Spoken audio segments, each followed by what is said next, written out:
Welcome, this is Dr. Bradley with Bradley Chiropractic Nutrition Center, another podcast that I'm putting out here for you today. And the subject that I want to talk about today is overtraining. I want to talk about what that is, how we define it, and how we determine whether or not somebody is overtraining. So, we all know that exercise is good for us, and a lot of people who are out of shape or having some health challenges, they kind of subscribe to the idea that as a part of getting healthy, they should incorporate exercise into their lifestyle. But then it's always interesting when we observe people training, or maybe we're a person that's overtraining, we don't know it, we're comparing ourselves to others. We might wonder, how come I'm trying to do this, I'm going to use just this as an example, I'm trying to do this CrossFit program and it's a struggle, I'm not getting any results, I'm constantly in pain, and I'm just really struggling with it. And this other friend of mine started doing CrossFit at the same time, and they've just done phenomenal, they have tons of energy, and they've dropped weight, and everything's going perfect for them. So what's the difference? How come that one person can seem to adapt to that high level of exercise without any problems, and another person can't? And the answer is the person who is having a hard time is overtraining and not aware of the fact that they are overtraining. Okay, so overtraining is different for different people, and that's the point I'm trying to make. So let's first define overtraining and talk about what that means. Overtraining basically is when the exercise, which is an external stressor, is more than that person can handle, and that increased stress is breaking them down instead of building them up. That's overtraining. Now, I think one of the problems that people get into in figuring this out and how to know whether you're overtraining or not overtraining is so many of us have been taught this idea and fed this notion that you just, when you take on a really challenging exercise program, you got to push through it, you got to push through the pain, you got to be strong, you got to just keep on pushing through. And I think the confusion comes in where people don't know whether the challenges they're having are happening because they are just not pushing hard enough, and they don't recognize that they just need to back off. Whereas other people, they might have a little bit of aches and pains, they might be a little tired, but they're able to push through, and their body's able to adapt, and they can kind of conquer it and move through it effectively without that having any adverse effects on them. So how does somebody know for themselves whether they're overtraining? And I think the most important point that I would drive home is you really have to listen to your own body. Everybody's different. Everybody has a different physiological makeup. Everybody's been through different things in their life. Some people are simply just healthier than others. Maybe they have a background of athletics, or they've always had some higher level of activity based on their job or their genetics or whatever. And some people can be maybe dormant for a while in an exercise routine and then jump into something and be able to do it. Others can't because they maybe weren't an athlete, or maybe they just have a lot of other things going on. Maybe they're under a lot of psychological stress, and that extra psychological stress has really affected their body and limiting it and hampering it, so that when they do take on that physical stress of exercise, it just breaks them down instead of builds them up.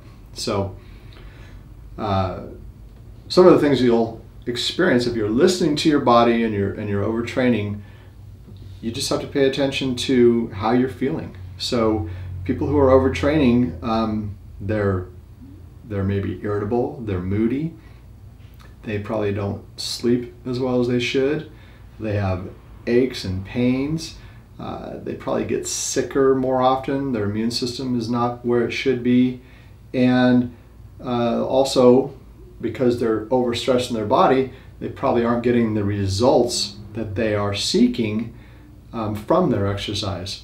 So a classic example is the person who maybe is overweight and is trying to lose weight, and that's one of the things that push them into the exercise program, and they're busting their butts, but they're not dropping weight, and they just can't understand it. Well, if that's happening to you, that is a sign that you're overtraining your body. So another real applicable way for an individual to kind of assess themselves and determine whether or not they're overtraining is by using your pulse rate.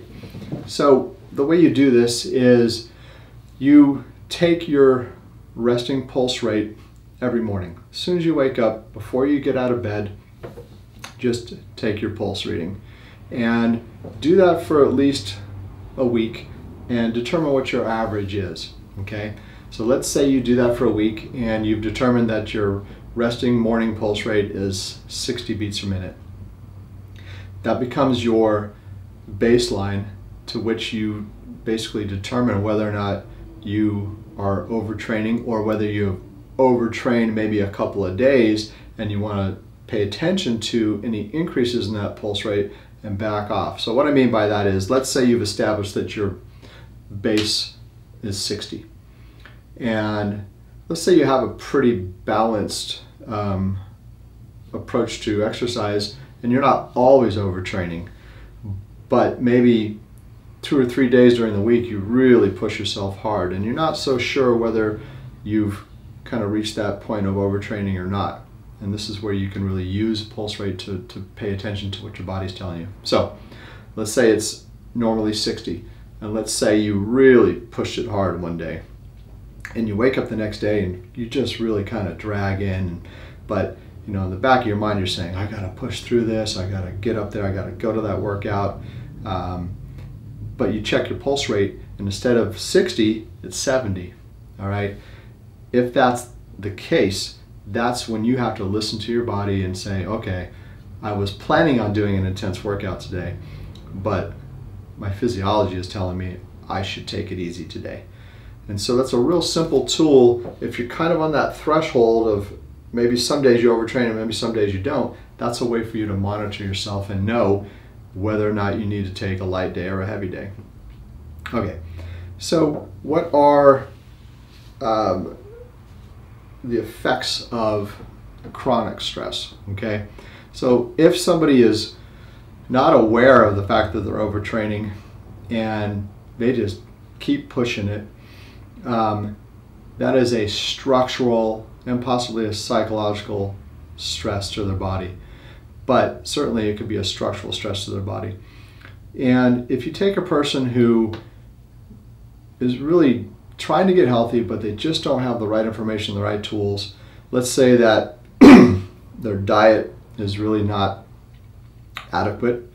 Let's say they're under a lot of stress at work or stress in a relationship, and they're also taking on this maybe exercise program that's too much for them at the time.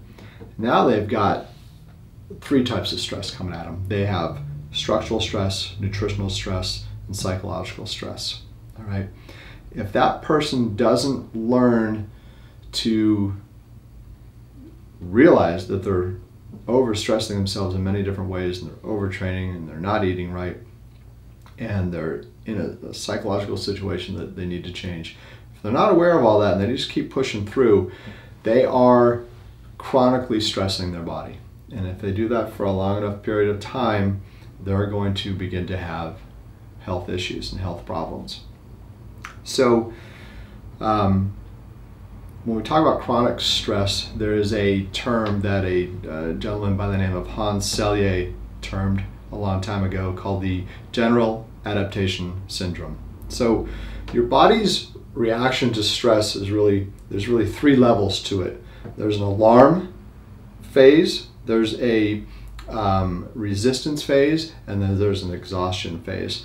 Well, the alarm phase to stress is what our bodies are designed to do, okay? If we're healthy and we expose ourselves to stress, no matter whether it's through exercise or a psychological stress or an emergency situation, if we're healthy, we respond to that. So let's use exercise as an example. If I'm a healthy individual and I exercise and I do an intense routine that my body is able to handle, the normal stress response in the alarm phase is my cortisol is going to go up. Cortisol is going to help fight inflammation that was created through the exercise. It's going to help the body heal those injured areas. If I get a good night's sleep, my body's going to heal all the tissue that I was breaking down during that exercise, help it rebuild, make me stronger, more flexible, and improve in my overall quest for better fitness or better health. That's what our stress response is supposed to do, okay? But if I'm overtraining, then I'm going to put my body into more of what we call a resistance phase. Now my cortisol levels are kind of constantly just staying high, okay? And if that happens, my body starts to become resistant to the positive effects of cortisol, and my body starts to not heal itself properly, and the inflammation can start to get out of control. I can begin to have, chronic problems with, tendinitis and maybe shoulder pain, knee pain, just aches and pains, all right? So that's, if somebody was really intuitive, that's when they'd say to themselves, all right, I might need to back things down a little bit because my body is not doing what it should be doing. If you take that a step further and you really stress your body, you get into what's called the exhaustion phase. Now your body has lost its ability to respond to stress properly, and it can't even produce the cortisol that it should produce to deal with stress. All right, so these are all aspects of overtraining. And if you overtrain for a long enough period of time and you're not balancing stress in your life, you will begin to have what is called adrenal fatigue, or this exhaustion phase, or this exhaustion phase of chronic stress. Now, why is that important? Well, physiologically, that has an effect on your body. And what happens is your body begins to break down. You don't digest food as well as you should. You lose your ability to regulate glucose and control blood sugar levels with insulin. Your body starts to not absorb nutrition properly. You begin to irritate the gut lining, which can lead to what's called leaky gut syndrome. Your immune cells get confused, and your immune system has been upregulated, starts to attack things that it shouldn't be attacking. If you combine that with leaky gut, these antibodies can leak into your bloodstream and begin to attack things that normally should be in your blood, like undigested food particles or whatever, and you essentially begin to have an immune system that attacks itself, and that's what autoimmunity is. So if somebody has overstressed themselves to the point of exhaustion, they often begin to have these types of issues, and these are the things that physiologically happen in our bodies that lead to autoimmune disorders like fibromyalgia, or other immune system problems or autoimmune disorders such as lupus, and rheumatoid arthritis, and a host of different things that can happen. We become super sensitive, which is why people with chronic fatigue or fibromyalgia just ache everywhere. Their body has just become this super sensitive thing because of this chronic stress. So overtraining can really lead to a lot of health issues, and it's important to know these things, because if you aren't aware of that, you're trying to get healthier, and in doing so, you're actually making yourself get sicker. All right. So one of the concepts that I've learned from Paul Chek at the Chek Institute is identifying these things in people through questionnaires, through laboratory testing. We use blood analysis of saliva. We have an extensive questionnaire process that we put a patient through. And one of the goals of all of that is to determine how stressed somebody is. Where are they at in their level of stress through the 3 types of stress that I talked about earlier. How psychologically stressed are they? How poor is their nutrition? What are their sleep patterns like? How structurally imbalanced are they? And if you have a patient, or if I have a patient, or if you are a person that is very, very stressed on all these levels, then we start an exercise routine that is very low demand. And the term that we use is we teach somebody how to work in before they can work out. And so we want to give them exercises and routines that help to build up their body instead of break down their body. They're not ready for real intensive exercise yet. So if they're structurally misaligned and there's all kinds of imbalances and you don't fix those and you just throw somebody into really intensive CrossFit type exercises where they're deadlifting and they're squatting and they're doing cleans and jerks and lunges and all these highly advanced exercises, they're going to just keep structurally stressing themselves and structurally breaking themselves down. And like I said earlier, if they're also psychologically stressed and their diet's not right on, you just are setting the stage for a disaster. So it's really important that you take somebody who's really stressed and you teach them how to start correcting all these things first and giving them exercises that are going to allow them to build themselves up. Some of the exercises that we put people that are in a high state of stress on, we are called zone exercises. Paul Chek calls them zone exercises. And without getting into too much detail, these are just exercises that cultivate energy in your body instead of taking energy away from your body.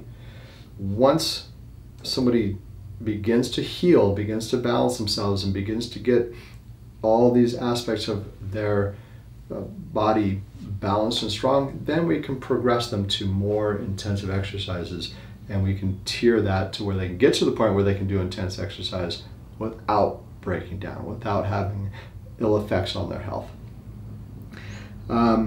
So I hope that helps you understand what overtraining is, and I hope it helps you pay attention to your body so that you don't overtrain. And I hope that you can take this information and basically learn more about yourself and learn more about the importance of the triad of health. Learn how important it is to stay nutritionally healthy, how important a proper diet is, psychologically healthy. You make sure you surround yourself in a positive, healthy environment so that you're not overstressed psychologically. And structurally, it's important that you seek the help and advice from people who can identify imbalances in your body and help you correct them so that you can exercise properly the way your body was designed. All right, thanks for listening, you guys. I hope you find this information valuable and continue on your quest of seeking optimal health for yourself. All right, you have a great day, and we'll see you next time. Take care.